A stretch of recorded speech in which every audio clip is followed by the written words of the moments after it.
కొండలలో ఉన్నవాడు కొండలంత వరం ఇవ్వగలిగినవాడు, ఊహించలేని వరం ఇవ్వగలిగినవాడు. ఆయనను ఇది ఇవ్వండి అని కాకుండా భక్తితో ప్రేమతో ఆయనని పట్టుకోగలిగితే ఆయన ఏదిస్తాడన్న దాన్ని ఊహించడం కూడా నీకు సాధ్యం కాదు. రెండవ చరణంలో తిరుకచ్చి నంబి గురించి చెప్తున్నారు. కాంచీపురంలో తిరుకచ్చి నంబి అని బాగా స్వామివారికి ఆంత్యవాసిత్వం చేసేవాడు ఆయన. ఎంత భక్తుడంటే ఇంచుమించు అర్జునుడిలా సఖ్యభక్తి గడిపోయాడు ఆయన. ఉదయం బాలభోగం అంటారు కదా, ప్రాతకాల నైవేద్యం అయిపోయిన తర్వాత అందరు వెళ్ళిపోయేవారు.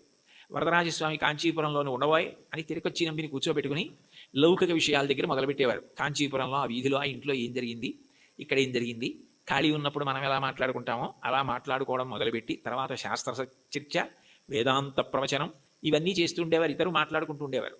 మహానైవేద్యం వరకు ఉండి ఆయన అలా పడుకుంటే ఈయన విసినికర్ర పెట్టి విసురుతూ ఉండేవాడు. ఎప్పుడు చూడండి కంచి గరుడ సేవ అంటారు, అలా ఆయనకి ఎప్పుడు విసినికర్ర పట్టి విసురుతూ ఆయనతో మాట్లాడుతుండేవాడు.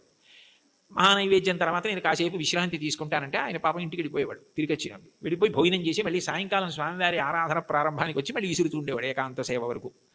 అలా చాలా కాలం గడిచిపోయింది. వీళ్ళిద్దరూ మాట్లాడుకుంటారన్న విషయం కూడా లోకంలో ప్రచారం అయిపోయింది. ఒక రోజున మధ్యాహ్న కాలం ఇంకా దగ్గర పడిపోతుంది, ఇంకా మహానైవేద్యానికి వచ్చేస్తారు. నేను వెళ్ళి మళ్ళీ సాయంకాలం వస్తాను స్వామి అని చెప్పి ఈ తిరుకచ్చి నంబి గుడిలోంచి బయటకు వస్తున్నాడు. బ్రహ్మాండమైన వర్షం. ఎలా వెళ్ళాలి? వెళ్ళడం ఆలస్యం అయితే రావడం ఆలస్యం అవుతుంది, రావడం ఆలస్యం అయితే స్వామివారికి విసినికర్ర పెట్టి విసరద్దు, ఎట్లా సేవ ఆలస్యం అయిపోతుంది, ఇంత వర్షం పడుతోంది, ఎలా వెళ్ళడం అని ఆలోచిస్తున్నాడు. ఎవరో ఒక వృద్ధ వైష్ణవుడు ఒక ఆయన వచ్చి స్వామివారు పంపించారు, మీరు గబగబా ఇంటికి వెళ్ళాలట కదా, నేను గొడుగు పడతాను రండి అని చెప్పి గొడుగు పట్టాడు. ఆ గొడుగులో తిరుకొచ్చి నంబి ఇంటికి వెళ్ళాడు. మీరు భోజనం చేసి రండి, నేను ఇక్కడే ఉంటాను, సాయంకాలం వాన తగ్గకపోతే మళ్ళీ గొడుగులో తీసుకెళ్తానన్నాడు. అని సాయంకాలం మళ్ళీ గొడుగులో ఆయన తీసుకొస్తున్నాడు తిరుకొచ్చి నంబిని. కొంచెం ఆలస్యమైంది వర్షం వల్ల. ఈలోగా సాయంకాలం సేవ కోసం అర్చకులు వరదరాజస్వామి గుడి తీసి తలుపులు తీశారు. తలుపులు తీస్తే లోపల స్వామివారు లేరు. వాళ్ళు కంగారు పడిపోయి తిరుకొచ్చి నంబితో మాట్లాడుతూ ఉంటాడు కదా, ఏం దోషం జరిగిందో చూద్దాం ఆయనకి తెలుస్తుందని ఆయన కోసం వెతికారు. ఆయన లేరు. ఆయన కొంచెం ఆలస్యంగా వచ్చారు. నీకేమైనా తెలుసా నంబి, స్వామివారు ఏమైపోయారు, కనపట్టలేదు, ఏమైనా అపరాధం జరిగిందా, ఎవరినన్నా భక్తులను అనుగ్రహిస్తున్నారా అని కంగారు పడిపోతున్నారు. అదేమిటి నాకు తెలీదు, ఎక్కడికి వెళ్ళిపోయారని చెప్పి ఆయన స్వతంత్రంగా ఇంట్లోకి వెళ్ళి వస్తువుల్ని వెతికే యజమాని ఎలా ఉంటాడో అలా వెళ్ళి అదేమిటి స్వామివారు లేకపోవడం ఏమిటని చూస్తే ఆయన అలాగే పడుకుని ఉన్నారు.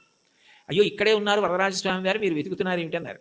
వచ్చి చూసేటప్పటికి ఆయన ఒంటి మీద వర్షపు నీటి చుక్కలు ఉన్నాయి. అంటే తాను తడిసి తిరుకచ్చి నంబికి గొడుగు బట్టి తీసుకొచ్చారు.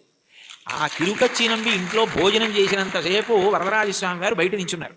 బయట నించుని గొడుగు పట్టుకుని నించుని ఆయన వచ్చిన తర్వాత ఆయన్ని తీసుకుని వచ్చారు.